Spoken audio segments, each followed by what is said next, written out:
রাই, তুই চিনি দিয়ে একটা বাক্য রচনা করতো।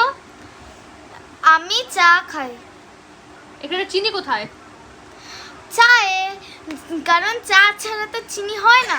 Sorry sorry really sorry.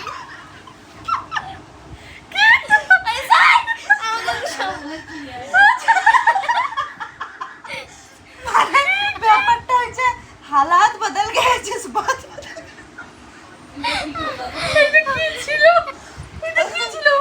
ওকে আমি বললাম তুই বলবি চিনি ছাড়া, চিনি ছাড়া চা হয় না, বলে কি চা ছাড়া চিনি হয় না।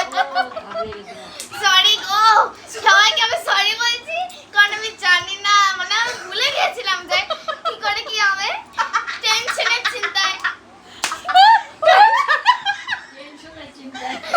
টেনশন আবার চিন্তা। আমার পেটটা ফ্রাস্ট্রেটেড হয়ে ওকে আবার মারতেছে।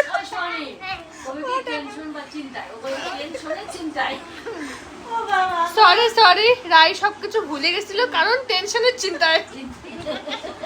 আর প্লিজ সত্যি সত্যি ভাই, সত্যি সত্যি এবার সত্যি করতে হবে, এবার সত্যি সত্যি। আচ্ছা